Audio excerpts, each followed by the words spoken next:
Good morning दोस्तों, स्वागत है आप सभी का एक बार फिर से LNIS के हिंदी यूट्यूब चैनल पर। और दोस्तों हम हैं जो हमारी कंप्लीट रिवीजन इन 30 डेज वाली जो सीरीज है इसके अंतर्गत, और इसमें दोस्तों हम क्लाइमेट चेंज वाला चैप्टर डिस्कस कर रहे थे, जलवायु परिवर्तन। और जलवायु परिवर्तन के अंतर्गत हमारा आज पार्ट थर्ड है।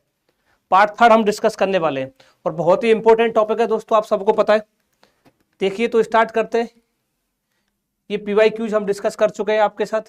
तो देखिए दोस्तों, ये 2011 में पूछा गया एक सवाल है। देखिए यूपीएससी ने क्या पूछा है, कार्बन क्रेडिट पर सवाल पूछा है कि कार्बन क्रेडिट के संबंध में निम्नलिखित में से कौन सा कथन सही नहीं है। याद रखिएगा, अभी जो 16 जून को प्रीलिम्स है उसमें जहां भी नहीं देखे उसको अंडरलाइन कर लीजिएगा, नहीं तो सिली मिस्टेक हो जाती है।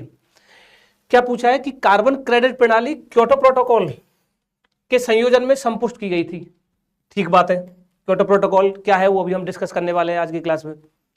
Good morning Azhar Khan.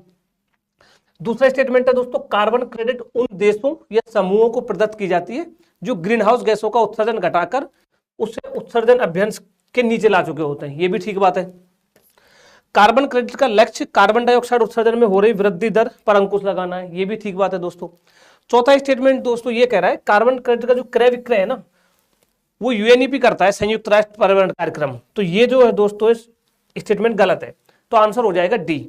तो इस PYQ को रखने का जो मकसद दोस्तों ये है कि ये जो सवाल है कार्बन क्रेडिट से पूछा गया है। एक और देखिए, अभ्यास पे क्वेश्चन हमने कार्बन क्रेडिट से रखा है। कार्बन क्रेडिट, निम्नलिखित कथनों पर विचार कीजिए। कार्बन क्रेडिट की अवधारणा सीधे सीधे ग्रीन हाउस गैस उत्सर्जन में कमी लाने से संबंधित है। बिल्कुल ठीक बात है। अब जो स्वच्छ विकास तंत्र है इसके अंतर्गत हम देखेंगे क्लीन डेवलपमेंट मैकेनिज्म की अवधारणा, ये मॉन्ट्रियल प्रोटोकॉल में आविर्भाव हुआ था। नहीं दोस्तों, ये गलत है। क्यों गलत है अभी हम आगे डिस्कस करने वाले हैं। और विश्व जो पृथ्वी सम्मेलन है, जिसे रियो डी जेनेरियो सम्मेलन भी कहा जाता है, उसमें UNFCCC नामक दस्तावेज प्रस्तुत किया गया था। ये ठीक है। यानी कि दोस्तों केवल दो स्टेटमेंट इसमें सही है, बी। अब ये दोस्तों कार्बन क्रेडिट पर है सवाल, क्योटो प्रोटोकॉल पर है, UNFCCC की बात कर रहा है। तो ये तीनों ही चीजें आज हम डिस्कस करने वाले हैं आज की क्लास में। तो देखिए दोस्तों, अब कार्बन क्रेडिट क्या है, बहुत ही सिंपल है दोस्तों। कार्बन क्रेडिट ऐसे समझो कि मेरे पास कोई प्रमाण पत्र है, ठीक है। अब जिसके पास ये है, जो इसको धारक जो है, इसका जो इसका धारक है, उसको ये परमिशन देता है कि आप 1 टन CO2, या तो 1 टन CO2 या फिर 1 टन CO2 के बराबर कोई भी जो ग्लोबल वार्मिंग करने वाली जो ग्रीन हाउस गैस है, जो भी GHG है दोस्तों, उसको भी 1 टन आप उत्सर्जन कर सकते हो। यानी कि उसको उत्सर्जन का अधिकार ये प्रदान करता है 1 टन CO2 का, वो कार्बन क्रेडिट है। अब इसको अर्जित कैसे किया जाता है कार्बन क्रेडिट को, बहुत ही सिंपल है, समझिए कैसे अर्जित किया जाता है। देखो दोस्तों, इसको ऐसे समझो, आपके पास 100 रुपए है फॉर एग्जाम्पल, ठीक है। आपको एक स्टैंडर्ड हमने बता रखा है कि आपके पास 100 रुपए ये आपको खर्च करने हैं। आपने क्या किया, बचत करके 90 रुपए खर्च किए, 10 आपने बचा लिया, तो 10 ये आपका क्रेडिट है ना। तो ये ऐसे ही इसको अर्जित किया जा सकता है। कार्बन क्रेडिट का उपार्जन इसी तरीके से किया जाता है। कैसे, अब इसको अप्लाई करो। मान लो कोई संस्था है, कोई कंपनी है जहां कार्बन डाइऑक्साइड का उत्सर्जन होता है। अब उसको बोला गया था कि स्टैंडर्ड मानक दिया गया था उसको कि आप 100 टन CO2 ही उत्सर्जित कर सकते हो, बट उसने लेटेस्ट टेक्नोलॉजी का यूज किया और दक्षतापूर्ण उपकरणों का यूज करते हुए उसने सपोज कीजिए 90 टन CO2 ही खर्च की, तो उसके बाद 10 टन CO2 बच गया ना, तो वो उसका क्रेडिट है। अब वो उस जो क्रेडिट जो उसको बचा है वो उसको दे सकता है। किसको दे सकता है, फॉर एग्जाम्पल जिस एक के पास 100 रुपए थे, उसने 90 खर्च किए, 10 बचा लिए। किसी अन्य व्यक्ति के पास 100 रुपए थे, उसने 110 खर्च कर दिए, उससे एक्स्ट्रा खर्च हो गए। तो अब जो एक्स्ट्रा खर्च हुआ है तो इसको 10 की जरूरत पड़ेगी, तो ये इसको दे सकता है। ये इसमें मैकेनिज्म रहती है, ये हम डिस्कस करेंगे अभी। तो ये दोस्तों कार्बन क्रेडिट जो है इस तरीके से अर्जित किया जा सकता है। यानी कि देखो ये लिखा हुआ, जो कार्बन उत्सर्जन के मानक जो स्तर किए, स्टैंडर्ड जो मानक तय किया हुआ है, अगर उससे कम कोई संस्था उत्सर्जन करती है तो वो कार्बन क्रेडिट है। ठीक है, आया समझ में। अब देखिए, अब इसको ना UNFCCC के अंतर्गत जो क्योटो प्रोटोकॉल है वो अभी हम डिस्कस करने वाले हैं आगे डिटेल में, उसके अंतर्गत इसको रखा जाता है। अब दोस्तों कोई भी कंपनी है ना, उसके सामने अगर उसको उत्सर्जन कम करना है कार्बन डाइऑक्साइड का, तो उसके सामने 2 ही तरीके हो सकते हैं। क्या, पहला तो ये है दोस्तों, वो ऐसी लेटेस्ट टेक्नोलॉजी का यूज करे खुद ही, जो भी उत्सर्जन हो रहा है, जो अतिरिक्त जो उत्सर्जन हो रहा है मान लो, तो उसमें कमी लाए। किसके माध्यम से, किसी टेक्नोलॉजी के माध्यम से, यानी कि खुद से ही कम करे, खुद की संस्थान में ही। दूसरा वो क्या कर सकती है, मान लो वो कंपनी कोई विकासशील देश है, वहां मान लीजिए कोई प्रोजेक्ट चल रहा है नवीनीकरण ऊर्जा का, सोलर एनर्जी इस टाइप का, तो उसमें दोस्तों आर्थिक रूप से मदद कर सकता है। यानी कि वहां यहाँ ये 100 टन मान लो कार्बन डाइऑक्साइड उत्सर्जित कर रहा है, तो वहां कुछ ऐसा प्रोजेक्ट है जो कार्बन डाइऑक्साइड को कम करे या फिर उसको अवशोषित करने वाला इस टाइप का कोई प्रोजेक्ट हो, तो उनको ये आर्थिक सहायता देकर भी इसमें कमी कर सकता है। ये दो तरीके हैं इसमें, ये आप याद रखिएगा। अब देखिए एक और सवाल है, सवाल क्या कहता है पढ़िए कि जलवायु परिवर्तन पर जो संयुक्त राष्ट्र अभिसमय फ्रेमवर्क है, United nation framework convention on climate change UNFCCC और क्योटो प्रोटोकॉल तथा रियो डियो जेनेरियो में हुआ जो पृथ्वी सम्मेलन है, यानी कि तीन चीजों का कनेक्शन पूछा है। पृथ्वी शिखर सम्मेलन रियो डी जेनेरियो में जो हुआ था 1992 में, वो क्योटो प्रोटोकॉल और UNFCCC की इनमें क्या संबंध है, इस पर डिस्कशन है। तो पहला क्या कह रहा है, इनका आपस में कोई संबंध नहीं है क्योंकि अलग अलग क्षेत्रों से संबंधित है, तो ये तो गलत है दोस्तों। दूसरा कह रहा है UNFCCC जो है ना, वो रियो डी जेनेरियो में 3 से 14 जून 1992 तक जो पृथ्वी शिखर सम्मेलन में हुई संधि है, ठीक है। जबकि क्योटो प्रोटोकॉल विकसित देशों के लिए वैधानिक रूप से बाध्यकारी दायित्वों का प्रदान करने वाली एक संरचना का निर्धारण करने के लिए 1997 में हुए वार्षिक अनुवर्ती कार्रवाई का सम्मेलन है। यानी कि बी स्टेटमेंट सही है, इसमें सी गलत है। क्यों, ये क्या कह रहा है कि ये पृथ्वी शिखर सम्मेलन में हुई संधि तो है लेकिन क्योटो प्रोटोकॉल उससे संबंधित नहीं है, ये ऐसा कह रहा है। अब ये हम डिस्कस करेंगे अभी, इसलिए सवाल को डाला कि UNFCCC क्या है, क्योटो प्रोटोकॉल क्या है, पृथ्वी शिखर सम्मेलन क्या है, ये सब देखने वाले हैं। एक और देखिए, अब ये सवाल क्योटो प्रोटोकॉल पर है कि क्योटो प्रोटोकॉल के बारे में बताइए, निम्नलिखित कथनों पर विचार कीजिए। तो इस सवाल का आंसर आप खुद दोगे, तो उससे पहले ना हम UNFCCC क्योटो प्रोटोकॉल ये सब देख लेते हैं। देखिए दोस्तों, ये यूपीएससी प्रीलिम्स 2018 का सवाल है, मोमेंटम फॉर क्लाइमेट चेंज किसकी पहल है, UNFCCC सचिवालय की, ये भी हम देख चुके हैं। तो देखो अब दोस्तों, अगर हम बात करें UNFCCC की, तो पहले ना हम ये बायोडाइवर्सिटी वाले चैप्टर में भी ये चीज डिस्कस कर चुके हैं हम, याद हो तो। अगर आपको अगर इसकी पृष्ठभूमि की बात करते हैं दोस्तों, तो 1972 में एक स्टॉकहोम कन्वेंशन हुआ था 1972 में, ठीक है। किसके लिए हुआ था वो, मानव पर्यावरण के संवर्धन एवं संरक्षण के लिए हुआ था। और इसकी 20वीं वर्षगांठ, इसकी 20वीं एनिवर्सरी मनाने के लिए दोस्तों 1992 में 1992 में स्टॉकहोम की जो 20वीं वर्षगांठ मनाने के लिए ब्राजील का शहर है रियो डी जेनेरियो में, उसमें एक सम्मेलन आयोजित किया गया जिसको क्या कहते हैं पृथ्वी सम्मेलन। और चूंकि ये रियो डी जेनेरियो में हुआ था तो इसको रियो समिट भी कहते हैं। अब इसमें क्या हुआ था दोस्तों, ये हम पहले भी बता चुके हैं आपको, United nation conference on environment and development UNCED 1992, इसमें 6 जो कन्वेंशन है ये निकल कर आए थे, दस्तावेज निकल कर आए थे। क्या पहला आया था पर्यावरण एवं विकास पर रियो डिक्लेरेशन आया था, याद रखिएगा। एजेंडा 21 आया था जो सस्टेनेबल डेवलपमेंट से संबंधित था। वन फॉरेस्ट प्रिंसिपल्स आए थे, वन सिद्धांत जो वनों के संरक्षण से संबंधित थे। और दोस्तों इसमें एक आया था UNFCCC United nation framework convention on climate change, ये हम आज देखेंगे। इससे पहले हम देख चुके हैं United Nation convention on biodiversity UNCBD, हमने बायोडाइवर्सिटी वाले चैप्टर में डिस्कस किया था, आपको याद हो तो। और एक इसमें दोस्तों आया था United Nation convention on combat to desertification UNCCD। ये 6 की 6 आप याद रखिएगा, ये पता होना चाहिए आपको, ठीक है। अब आज हम जो डिस्कस करने वाले हैं दोस्तों UNFCCC डिस्कस करने वाले हैं। UNCBD हम बायोडाइवर्सिटी वाले चैप्टर में कर चुके हैं। देखिए दोस्तों, ये जलवायु परिवर्तन पर ना पहला बहुपक्षीय कन्वेंशन था, ठीक है, जो ये UNFCCC है। और कब आया दोस्तों, यह कन्वेंशन 21 मार्च 1994 से कार्य करने लगा।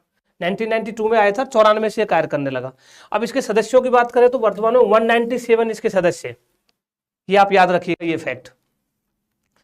अब दोस्तों अगर इसकी बात करते हैं सचिवालय की, जो सेक्रेटरीट जो है इसका, अब UNFCCC एवं क्योटो प्रोटोकॉल को जो सचिवालय है ना दोस्तों, जो इसको सेवा प्रदान करता है, उसका ये एक नाम और है, इसको जलवायु परिवर्तन सचिवालय भी कहते हैं, ठीक है। और ये क्या करता है दोस्तों, जो इसकी कॉन्फ्रेंस ऑफ पार्टीज है ना COP, वो ये आयोजित करवाता है सचिवालय जो है। और ये सचिवालय है कहां पर, ये दोस्तों जर्मनी में है, जर्मनी के बोन में है, ये याद रखना आप। सचिवालय कहां पर है, बोन, जर्मनी के बोन में इसका UNFCCC का सचिवालय स्थित है, ठीक है। अब दोस्तों ये एक पहल है इसकी UNFCCC की, ये पहल भी आप याद रखिएगा। जो अभी यूपीएससी का प्रीलिम्स का सवाल था ना, अभी देखा था, momentum for change climate neutral now, ये किसकी पहल है? UNFCCC की पहल है। अब ये ना कॉप आयोजित करवाता है, कॉन्फ्रेंस ऑफ पार्टीज, लगभग हर साल होती है। तो दोस्तों 1994 में UNFCCC कार्य करना प्रारंभ किया था। तो इसकी जो फर्स्ट जो COP हुई थी वो बर्लिन में हुई थी, 1995 में हुई थी दोस्तों। अब 1995 के बाद इसकी जो कॉप थर्ड हुई थी वो हुई थी 1997 में। तो दोस्तों कॉप थर्ड में क्योटो प्रोटोकॉल आया था, कॉन्फ्रेंस ऑफ पार्टीज थर्ड। हम सारी कॉन्फ्रेंस ऑफ पार्टीज नहीं डिस्कस करेंगे, कल की क्लास में हम करेंगे, लेकिन जो लेटेस्ट COP है दोस्तों कॉन्फ्रेंस ऑफ पार्टीज वो है 28, कॉप 28, ये हम थोड़ा डिटेल में कल डिस्कस करने वाले हैं आपके साथ। तो ये क्योटो प्रोटोकॉल का है दोस्तों। अब देखिए एक सवाल और आया है कि साझे लेकिन पृथक उत्तरदायित्व, कॉमन बट डिफरेंशिएटेड रिस्पॉन्सिबिलिटीज, ये कॉन्सेप्ट किससे रिलेटेड है, ये पूछा गया है। बहुत ही सिंपल है, क्योटो प्रोटोकॉल के अंतर्गत है, ये भी हम डिस्कस करने वाले हैं पूरा क्या है ये। अब देखो दोस्तों, अब डिस्कस करते हैं क्योटो प्रोटोकॉल। क्योटो प्रोटोकॉल हमने बताया आपको जो कॉप थर्ड हुई थी 1997 में, उसके अंतर्गत आया था, ठीक है। और क्योटो प्रोटोकॉल UNFCCC से जुड़ा एक अंतरराष्ट्रीय समझौता है। अब इसको एक याद रखना कि एक तो है UNFCCC, United Nations framework convention on climate change, ये कन्वेंशन है दोस्तों, और ये प्रोटोकॉल है। अब कन्वेंशन क्या होता है? कन्वेंशन सिर्फ प्रोत्साहित करता है कि आपको ये करना है, ये करना चाहिए, यानी बाध्यकारी नहीं होता है, आप कर भी सकते हो और आप नहीं भी कर सकते हो। बट प्रोटोकॉल जो होता है ना दोस्तों, ये प्रोटोकॉल बाध्यकारी होता है। तो UNFCCC कन्वेंशन था, उसको लागू करने के लिए क्योटो प्रोटोकॉल लाया गया, क्योंकि क्योटो प्रोटोकॉल अब बाध्यकारी है, इसमें जो भी शर्तें लिखी गई है वो सभी सदस्य देशों को मान्य होंगी।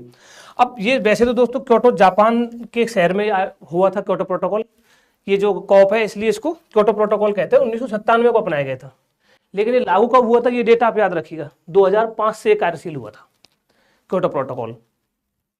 और एक दोस्त के जो विस्तृत नियम है ना क्योटो प्रोटोकॉल के, वो कॉप 7 हुई थी, कहाँ हुई थी? मोरक्को, 2001 में हुई थी कॉप 7, कॉन्फ्रेंस ऑफ पार्टी 7 हुई थी और मोरक्को में हुई थी, इसलिए इसको मराकेश अकॉर्ड्स भी कहते हैं क्योटो प्रोटोकॉल को, ये इसका दूसरा नाम भी आप याद रखिएगा। अब दोस्तों इसमें क्या बताया गया था, ये अभी जिसमें सवाल था, कॉमन बट डिफरेंशिएटेड रिस्पॉन्सिबिलिटीज। अब इसके अंदर क्या था दोस्तों, ये माना गया था कि जो विकसित देश है, यानी कि जो जहां औद्योगिक गतिविधियां ज्यादा हो रही थी रेदर देन जो डेवलपिंग कंट्रीज है उनसे ज्यादा, तो ऑब्वियस सी बात है ना, जहां उनका ज्यादा हो रहा था ये उत्सर्जन ज्यादा कर रहे थे विकसित देश, तो ग्रीन हाउस गैस उत्सर्जन इन्होंने ज्यादा बढ़ाया, इसी की वजह से ग्लोबल वार्मिंग हुई। और विकासशील देशों का उसमें इतना योगदान नहीं जितना कि इन विकसित देशों का है। तो इसलिए इसमें यह रखा गया कि साझेदारी सबकी है, कॉमन है, बट रिस्पॉन्सिबिलिटी जो है ना वो डिफरेंशिएटेड, वो अलग अलग रहेंगी। इसमें जो इसलिए जो विकसित देश है उन विकसित देशों को कुछ एक्स्ट्रा रिस्पॉन्सिबिलिटीज दी गई, कुछ एक्स्ट्रा जिम्मेदारी दी गई, ये है CBDR इसका। अब दोस्तों इस प्रोटोकॉल की जो अवधि है ना, जो फर्स्ट जो इसकी प्रतिबद्धता थी वो 2008 में शुरू हुई थी और 2012 तक थी, और जो दूसरी थी वो 2013 से शुरू होकर 2020 में खत्म हो चुकी है, ठीक है। ये क्योटो प्रोटोकॉल के बारे में है। अब दोस्तों इसमें ना जो NX 1 NX 2 नॉन NX 1 क्या है ये अभी डिस्कस करने वाले हैं। NX 1 के जो देश है ना उनको 2008 से 2012 के बीच उनकी जो ग्रीन हाउस गैस उत्सर्जन था उसमें 1990 के स्तर से 5.2% की कटौती का लक्ष्य इनको दिया गया था, ये आप टारगेट इसमें याद रखिएगा। अब देखिए दोस्तों इसमें 9 श्रेणियों में विभाजित किया गया देशों को, 3 श्रेणियों में, सॉरी 3 कैटेगरीज में इसमें डिवाइड किया गया है। वो 3 कैटेगरी कौन कौन सी है देखिए, NX 1। अब NX 1 में कौन कौन से देशों को रखा गया है दोस्तों, जो इसमें विकसित देश शामिल है, और कौन से, जो 1992 में 1992 में दोस्तों जो OECD के सदस्य थे। OECD क्या है? Organisation for economic cooperation and development, OECD के मेंबर थे 1992 में, उन देशों को इसके अंतर्गत रखा गया है जो कि विकसित देश थे। और यानी कि इनकी जो अर्थव्यवस्था है ना वो इकोनॉमिक ट्रांजिशन जो से गुजर रही थी, इतना अंतर है इसमें और दूसरे वाले में, ये बस देखिए। For example Baltic countries, Russian federation, विभिन्न मिडिल और ईस्ट यूरोपियन जो देश है इनको इसमें रखा गया था। और NX 2 में किसको रखा गया दोस्तों, इसके अंतर्गत वे देश आते हैं जो NX 1 के OECD के सदस्य तो थे, लेकिन इनकी जो इकोनॉमी है, जो अर्थव्यवस्था है, ये संक्रमण काल से नहीं गुजर रही थी, एनेक्स 1 वालों की संक्रमण काल से गुजर रही थी, इनकी संक्रमण काल से नहीं गुजर रही थी। यानी कि इकोनॉमी इन ट्रांजिशन जो वाले देश है ना, उनको छोड़कर जो बचे हुए देश थे वो एनेक्स 2 में रखा गया था इनको। और एनेक्स ये जो गैर परसिस्ट है तीसरी, नॉन एनेक्स 1, इसमें विकासशील देशों को रखा गया है, जिन पर जलवायु परिवर्तन का सर्वाधिक प्रतिकूल प्रभाव पड़ा था दोस्तों, क्योंकि वो लोग तो यूज कर रहे थे जो डेवलप्ड कंट्री थे, और जो इम्पैक्ट आ रहा था, जो झेल रहे थे, वो विकासशील देश झेल रहे थे। इसमें नॉन एनेक्स 1 को इसको किया गया है। ये तीनों एनेक्स आप याद रखिएगा।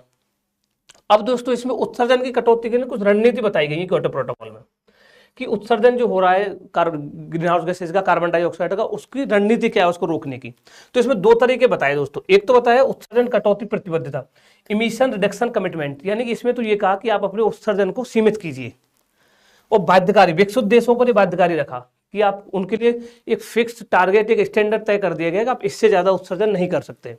और दूसरा दोस्तों इसमें एक फ्लेक्सिबल मार्केट मैकेनिज्म लेके आए। अब फ्लेक्सिबल मार्केट मैकेनिज्म क्या था वो हम समझ लेते हैं। इसमें तीन है जो मैकेनिज्म है मार्केट वाले। पहला है दोस्तों अंतरराष्ट्रीय उत्सर्जन व्यापार, इंटरनेशनल इमिशन ट्रेडिंग, ठीक है। दूसरा है स्वच्छ विकास तंत्र, क्लीन डेवलपमेंट मैकेनिज्म, और तीसरा है ज्वाइंट इंप्लीमेंटेशन, संयुक्त क्रियान्वयन। अब ये क्या क्या होते हैं ये एक बार एक एक करके समझते हैं। अंतरराष्ट्रीय उत्सर्जन व्यापार क्या है? International emission trading. दोस्तों इसका ये याद रखना, ये क्योटो प्रोटोकॉल के अनुच्छेद 17 में इसका उल्लेख है। और पता है क्या कहता है दोस्तों? ये कहता है भाई जिनके पास जो स्टैंडर्ड एक जिनको CO2 इमिशन का टारगेट दिया गया था, वो मान लो उन्होंने उससे कम खर्च किया है। वही एग्जांपल लेते हैं दोबारा। मान लो किसी के पास 100 रुपए है, उसने 90 खर्च किए, उसके बाद 10 क्रेडिट है ना दोस्तों। सेम ऐसे मान लीजिए किसी कंपनी या संस्था को 100 टन कार्बन डाइऑक्साइड इमिशन की परमिशन थी, बट उसने 90 ही टन कार्बन डाइऑक्साइड खर्च किया, तो बचा कितना उसके पास? 10। वही किसी को दूसरी कंपनी को भी 100 टन का था, उसने कितना खर्च कर दिया? 110 टन CO2। तो इसने ज्यादा खर्च कर दिया 10। अब इसको बैलेंस करना है, तो इस बैलेंस करने के लिए ये जो ये है 10, इसके पास जो एक्स्ट्रा है, ये इसको दोस्तों बेच सकता है, जिससे बैलेंस हो जाएगा। ये एक मैकेनिज्म थी जिसका नाम था अंतरराष्ट्रीय उत्सर्जन व्यापार। अब बट इसमें आप ये एक बात याद रखिएगा, ये जो मैकेनिज्म है ना दोस्तों, ये एनेक्स 1 के देशों के अंदर ही अंतर्गत ही हो सकती है। बस ऐसा नहीं है एनेक्स 1 वाला एनेक्स 2 में दे दे, नहीं, एनेक्स 1 के देशों के अंतर्गत ही हो सकती है। ये हो गई इंटरनेशनल इमिशन ट्रेडिंग। अगला देखो, अब ये है क्लीन डेवलपमेंट मैकेनिज्म। अब ये क्या है? बैलेंस करना है ऐसे ही। तो अभी तो क्या हो रहा था, केवल एनेक्स 1 देशों के अंतर्गत था, विकसित और विकसित में। अब दोस्तों ये क्या है, जो विकसित देश थे ना, यानी एनेक्स 1 वाले, वो विकासशील देशों में कर सकते हैं इसको। यही अंतर है दोनों में। ये विकासशील देशों में भी इसका कर सकते हैं। इसमें क्या करना है, इसमें ऐसे बेचना नहीं है उसको, जो क्रेडिट आपके पास एक्स्ट्रा है। इसमें क्या करना है, फॉर एग्जांपल आपको 100 टन CO2 का उत्सर्जन की आपको लिमिट है, ठीक है, बट आप ज्यादा कर देते हैं, फॉर एग्जांपल 150। तो आपको क्या करना है दोस्तों, अब कोई विकासशील देश है मान लो, और वहां कोई परियोजना चल रही है, फॉर एग्जांपल जैसे कि हम मान लेते हैं कि वहां कोई ग्रामीण विद्युत परियोजना चल रही है, यानी कि गांव में बिजली का। और वो जो ग्रामीण विद्युत परियोजना है वो टोटली सोलर पैनल बेस्ड है, ठीक है। तो वो रिन्यूएबल एनर्जी है, नवीकरणीय ऊर्जा है, उसमें CO2 उत्सर्जन नहीं होगा। तो अब उसके लिए फंड्स की कमी है, उसके लिए पैसा नहीं है। तो ये जो विकसित देश वाली जो कंपनी है, संस्था है, जिसने 100 की जगह 150 टन का CO2 इमिशन कर दिया है, ये क्या कर सकती है, इसको फंड्स दे सकती है। इस योजना जो है, ये परियोजना जो यहाँ पर चल रही है, इसमें अपना योगदान दे सकती है, इसको टेक्नोलॉजी दे सकती है।